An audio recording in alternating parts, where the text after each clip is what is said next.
Price the lord. ಯೇಸು ಕ್ರಿಸ್ತರ ಉನ್ನತವಾದಂತಹ ಜೀವವುಳ್ಳ ನಾಮದಲ್ಲಿ ನಿಮ್ಮೆಲ್ಲರಿಗೂ ನಮ್ಮ ಜೀಸಸ್ ಲವ್ಸ್ ಪ್ರೇಯರ್ ಮಿನಿಸ್ಟ್ರೀಸ್ ಮೂಲಕ ವಂದನೆಗಳನ್ನ ಸಲ್ಲಿಸ್ತಾ ಇದ್ದೇನೆ.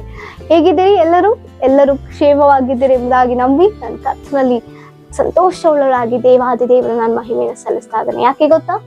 ಆತನು ಕನಿಕರ ಪೂರ್ಣನಾಗಿ ತನ್ನ ಕೃಪೆ ನಮ್ಮ ಮೇಲೆ ಪ್ರತಿ ಕ್ಷಣ ತೋರಿಸುತ್ತಾ ದಿನವನ್ನು ಒದಗಿಸಿಕೊಟ್ಟು ಈ ಒಂದು ಲೋಕದ ಯಾತ್ರೆಯಲ್ಲಿ ತನಗೆ ಇಷ್ಟಕರವಾಗಿ ತನ್ನ ನಾಮ ಮಹಿಮಾರ್ಥವಾಗಿ ನಾವು ಜೀವಿಸಬೇಕೆಂಬುದಾಗಿ ನಮ್ಮನ್ನು ಎಷ್ಟೋ ಪ್ರೀತಿಸುತ್ತಾ ತನ್ನ ಕೃಪೆಯನ್ನು ನಮ್ಮ ಮೇಲೆ ತೋರಿಸ್ತಾ ಇದ್ದಾರೆ. ಆಮೇಲೆ ಅದಕ್ಕಾಗಿ ದೇವರಿಗೆ ಮಹಿಮೆಯನ್ನು ಸಲ್ಲಿಸುತ್ತಾ ಈ ದಿನ ದೇವರು ನಮ್ಮನ್ನು ಪ್ರೀತಿಸಿ ನಮಗಾಗಿ ಏರ್ಪಡಿಸಿದಂತ ವಾಗ್ದಾನ ವಾಕ್ಯವನ್ನ ನಾವು ಧ್ಯಾನಿಸೋಣ.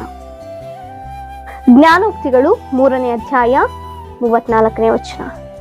ದೀನರಿಗಾದರೂ ಕೃಪೆಯನ್ನು ಅನುಗ್ರಹಿಸುವನು. ಆಮೇನ್. ದೇವರಿಗೆ ಮಹಿಮೆ ಉಂಟಾಗಲಿ. ಹೌದು ಪ್ರಿಯರೇ, ಯಾರಿಗೆ ದೇವರ ಕೃಪೆ ಯಥೇಚ್ಛವಾಗಿ ಸಿಗತ್ತೆ ಗೊತ್ತಾ? ಯಾರು ದೇವರ ಸನ್ನಿಧಾನದಲ್ಲಿ ತಗ್ಗಿಸಿಕೊಂಡವರಾಗಿ, ಯಾರು ದೇವರ ಕಾರ್ಯಗಳ ಮಾಡುವಂಥವರಾಗಿ, ದೇವರ ಸನ್ನಿಧಾನದಲ್ಲಿ ಅಂಬಲಿಸುವಂಥವರಾಗಿ ದೀನ ಸ್ಥಿತಿಯಲ್ಲಿ ಇರ್ತಾರೋ ಅವರಿಗೆ ದೇವರು ತನ್ನ ಕೃಪೆಯನ್ನ ಹೇರಳವಾಗಿ ಅನುಗ್ರಹಿಸುವಂತ ದೇವರಾಗಿದ್ದಾರೆ. ಆತನ ಕೃಪೆಯನ್ನು ಹೊಂದಿಕೊಳ್ಳುವ ಒಂದೊಂದು ಧನ್ಯತೆ ಪ್ರಿಯರೇ. ಅದಕ್ಕೆ ಪೌಲನು ದೇವರೊಟ್ಟಿಗೆ ಮಾತನಾಡುವಾಗ ದೇವರು ಹೇಳ್ತಾರೆ, ನನ್ನ ಕೃಪೆ ನಿನಗೆ ಸಾಕು ಎಂಬುದಾಗಿ. ಆತನ ಕೃಪೆ ಹೊಂದಿದ್ರೆ ಸಾಕು ನಮ್ಮ ಜೀವನದಲ್ಲಿ, ಇನ್ನೇನು ಅವಶ್ಯವಿಲ್ಲ. ಆ ಕೃಪೆಯಿಂದಲೇ ಎಲ್ಲವನ್ನು ನಾವು ಹೊಂದಿಕೊಳ್ಳಲಿಕ್ಕೆ ಸಾಧ್ಯ. ಆ ಕೃಪೆಯಲ್ಲಿ ಸಮಸ್ತವೂ ಇದೆ ಪ್ರಿಯ. ಕೃಪೆ ಅಂದ್ರೆ ಏನು ಗೊತ್ತಾ? ಅರ್ಹತೆ ಇಲ್ಲದನ್ನು ಕೂಡ ಅರ್ಹರನ್ನಾಗಿ ಮಾಡುವುದೇ. ಯೋಗ್ಯತೆ ಇಲ್ಲದಿದ್ದರೂ ಕೂಡ ಯೋಗ್ಯ ಉಳ್ಳದ್ದಾಗಿ ಮಾಡುವಂಥದ್ದೇ. ನಿಜವಾಗಿಯೂ ನಾವು ದೇವರನ್ನ ಆರಾಧಿಸುವಂಥದ್ದಾಗಿರಲಿಕ್ಕೆ, ನಾವು ದೇವರ ಮಕ್ಕಳಾಗಿ ಜೀವಿಸ್ಲಿಕ್ಕೆ ನಮಗೆ ನಿಜವಾಗಿಯೂ ಅರ್ಹತೆ ಉಂಟಾ? ಒಂದು ಬಾರಿ ಆಲೋಚನೆ ಮಾಡೋಣ. ನಾವು ಯೋಗ್ಯರಾಗಿದ್ದೀವ? ಆತನು ಕೊಟ್ಟಾಗ ನಾವು ಯೋಗ್ಯರಾದ್ವಿ. ಆತನು ಅನುಗ್ರಹಿಸುವಲ್ಲಿ ನಮಗೆ ಯೋಗ್ಯತೆ ಬಂತು. ಆತನು ಅನುಗ್ರಹಿಸುವಲ್ಲಿ ನಾವು ನೀತಿವಂತರಾಗಿದ್ದ ನಮ್ಮನ್ನು ನೀತಿವಂತರನ್ನಾಗಿ ದೇವರು ಮಾಡುದು. ಆತನು ನಮ್ಮನ್ನ ಪ್ರೀತಿಸುವುದರ ಮೂಲಕವಾಗಿ ಪಾಪಿಗಳಾದಂತ ನಮ್ಮನ್ನ ಪರಿಶುದ್ಧರನ್ನಾಗಿ ದೇವರು ಮಾರ್ಪಡಿಸಿದ್ರು. ಅಯೋಗ್ಯರಾಗಿದ್ದಂತ ನಮ್ಮನ್ನ ಯೋಗ್ಯರನ್ನಾಗಿ ಮಾರ್ಪಡಿಸಿದ್ರು. ಅದು ಆತನಿಂದಲೇ ಸಾಧ್ಯ ಆಯ್ತು ಪ್ರಿಯರೇ. ಆಮೇಲೆ ಅದು ಕೃಪೆ. ಆ ಕೃಪೆ ನಿಮಿತ್ತದಿಂದಲೇ ನಾವು ಇಲ್ಲಿವರೆಗೂ ಉಸಿರಾಡ್ತಿದ್ದೀವಿ. ಈ ದಿನ ನೋಡ್ತಾ ಇದ್ದೀವಿ ಅಂದ್ರೆ ಆತನ ಕೃಪೆ. ನಾವು ಗಾಳಿಯನ್ನ ನಾವು ಆ ಶ್ವಾಸವನ್ನ ಆಡ್ತಾ ಇದ್ದೀವಿ, ಆ ಗಾಳಿಯನ್ನ ತೆಗೆದುಕೊಳ್ತಿದ್ದೀವಿ ಅಂದ್ರೆ ಅದು ಆತನ ಕೃಪೆ. ನಾವು ಮಾತನಾಡ್ತಿದ್ದೀವಿ ಅಂದ್ರೆ ಆತನ ಕೃಪೆ. ನಮಗೆ ಕೇಳಿಸ್ತಾ ಇದೆ ಅಂದ್ರೆ ಅದು ಆತನ ಕೃಪೆ. ಆಮೇಲೆ ಎಷ್ಟೋ ಜನರು ಇಂಥ ಪರಿಸ್ಥಿತಿಯಲ್ಲಿ ಇಲ್ಲ, ಆದ್ರೆ ನಿನ್ನನ್ನು ನಾನು ಪ್ರೀತಿಸುವಂತ ದೇವರು ಹೇರಳವಾಗಿ ಆತನ ಕೃಪೆಯನ್ನು ತೋರಿಸ್ತಾ ಇದ್ದಾರೆ. ಆಮೇಲೆ ಅಂತ ಉನ್ನತ ದೇವರಾಗಿದ್ದಾರೆ. ಹಾಗಾದ್ರೆ ಆತನ ಕೃಪೆ ನಾವು ಇನ್ನೂ ಹೊಂದಿಕೊಳ್ಳಲಿಕ್ಕೆ ನಮ್ಮ ಜೀವನ ಪರ್ಯಂತವರೆಗೂ ಆತನ ಕೃಪೆಯೊಳಗೆ ನಾವು ಜೀವಿಸ್ಬೇಕು ಅಂದಾಗ ನಮ್ಮಲ್ಲಿ ದೀನತೆ ಬರಬೇಕು. ನಾವಲ್ಲಿ ತಗ್ಗಿಸಿಕೊಳ್ಳುವಿಕೆಯಲ್ಲಿ ನಾವು ಜೀವಿಸ್ಬೇಕು. ಅದಕ್ಕೆ ಪ್ರಯತ್ನ ಪಡಬೇಕು, ಅದಕ್ಕಾಗಿ ಪ್ರಯಾಸ ಪಡಬೇಕು, ಅದಕ್ಕಾಗಿ ದೇವರ ಸನ್ನಿಧಾನದಲ್ಲಿ ಬೇಡಿಕೊಳ್ಳುವವರಾಗಿರಬೇಕು. ಹಲ್ಲೆಲೂಯ.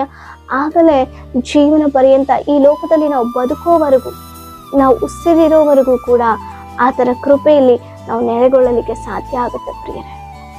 ಅದಕ್ಕಾಗಿ ದೇವರು ಹೇಳ್ತಿದ್ದಾರೆ, ದೀನರಿಗಾದರೂ ತನ್ನ ಕೃಪೆಯನ್ನು ಅನುಗ್ರಹಿಸ್ತಾರಂತೆ. ನಾವು ಹೋಗ್ಬೇಕಂದ್ರೂ, ನಾವು ಬರ್ಬೇಕಂದ್ರೂ, ಒಂದು ಸ್ಥಳದಲ್ಲಿ ಏನಾದ್ರೂ ಒಳ್ಳೆ ಶುಭ ಕಾರ್ಯ ನಡೀಬೇಕಂದ್ರೂ ಕೂಡ ಆತನ ಕೃಪೆ ಅತ್ಯಧಿಕವಾಗಿ ಬೇಕು ನಮಗೆ.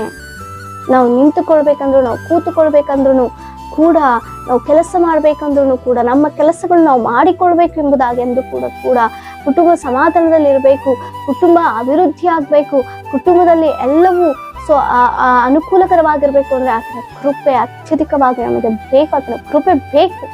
ಆತನ ಕೃಪೆ ಇಲ್ಲ ಅಂದ್ರೆ ಎಲ್ಲವೂ ಅನಾನುಕೂಲತೆ, ಎಲ್ಲವೂ ಕೊರತೆಯಾಗಿ, ಎಲ್ಲವೂ ಅಸಮಾಧಾನಕರವಾಗಿ ಇರುತ್ತದೆ ಪ್ರಿಯರೇ. ಅದು ನಮ್ಮ ಜೀವನ ಪರ್ಯಂತ ತಲಾಂತರಕ್ಕೂ ಆತನ ಕೃಪೆ ನಮ್ಮ ಮೇಲೆ, ನಮ್ಮ ಕುಟುಂಬದ ಮೇಲೆ, ಮಕ್ಕಳ ಮೇಲೆ, ಅವರ ಮಕ್ಕಳ ಮೇಲೆ ಅದು ನೆಲೆಗೊಂಡೇ ಇರಬೇಕು. ಅಂದ್ರೆ ಮೊದಲು ನಮ್ಮನ್ನು ನಾವು ದೇವರ ಸನ್ನಿಧಾನದಲ್ಲಿ ತಗ್ಗಿಸಿಕೊಂಡವರಾಗಿ, ಆತನ ಸನ್ನಿಧಾನದಲ್ಲಿ ನಾವು ಆಶ್ರಯಿಸಲ್ಪಡುವವರಾಗಿ, ಆತನ ಕಾರ್ಯಗಳನ್ನ ಮಾಡುವಂಥವರಾಗಿ ನಾವು ಜೀವಿಸ್ಬೇಕು. ಆಮೇಲೆ ಆಗಲೇ ಆತನ ಕೃಪೆಯನ್ನು ಹೊಂದಿಕೊಳ್ಳಲಿಕ್ಕೆ ಸಾಧ್ಯ ಆಗುತ್ತೆ ಪ್ರಿಯರೇ. ಅದಕ್ಕಾಗಿ ದೇವರ ನನ್ನ ಕೃಪೆ ನಿನಗೆ ಸಾಕು. ಆ ಕೃಪೆ ಎಲ್ಲಿಂದ ಸಿಗುತ್ತೆ? ದೇವರಿಂದ. ಯಾವಾಗ ನಾವು ದೀನರಾಗಿ ಆತನ ಸನ್ನಿಧಾನದಿಂದ ತಗ್ಗಿಸಿಕೊಳ್ಳುವಾಗ. ಆಮೇಲೆ ಅಂತ ಕೃಪೆಯಲ್ಲಿ ದೇವರು ನಮ್ಮನ್ನು ನೆಲೆಗೊಳಿಸಿ, ಸೊ ನಿನ್ನ ಕೃಪೆಯು, ಶುಭವು ಕೃಪೆಯು ಯಾವಾಗಲೂ ನನ್ನ ಹಿಂಬಾಲಿಸಲಿ ಎಂಬುದಾಗಿ ದೇವವಾಕ್ಯ ಹೇಳುತ್ತೆ. ಯಾವಾಗಲೂ ನಮ್ಮನ್ನು ಹಿಂಬಾಲಿಸುವಂಥದ್ದಾಗಿರ್ಬೇಕು ಅಂದ್ರೆ ನಾವು ಆತನ ಸನ್ನಿಧಾನದಲ್ಲಿ ತಗ್ಗಿಸಿಕೊಂಡವರಾಗಿ, ಆತನ ಕೃಪೆಯನ್ನು ಹೊಂದಿಕೊಂಡವರಾಗಿ, ಅನೇಕರಿಗೆ ಆ ಕೃಪೆಯಲ್ಲಿ ನೆಲೆಗೊಳಿಸುವಂಥವರಾಗಿ ನಮ್ಮ ಬದುಕುಗಳಿರಬೇಕು, ನಮ್ಮ ಜೀವನ ಇರಬೇಕು. ಯಾವ ರೀತಿ ಬದುಕಬೇಕು ಈ ಲೋಕದ ಯಾತ್ರೆಯಲ್ಲಿ. ಆಮೇಲೆ ಯೋಗ್ಯತೆ ಇಲ್ಲದಿದ್ದರೂ, ಅಯೋಗ್ಯರಾಗಿದ್ದಾಗ್ಯೂ ಯೋಗ್ಯತೆ ಉಳ್ಳವರಾಗಿ ದೇವರು ಮಾರ್ಪಡಿಸ್ತಾರೆ. ಅಲ್ಪರಾಗಿರುವಂಥವ್ರನ್ನ ಘನವಾಗಿ ದೇವರು ನಡೆಸ್ತಾರೆ. ಕಾರಣ ಆತನ ಕೃಪೆ.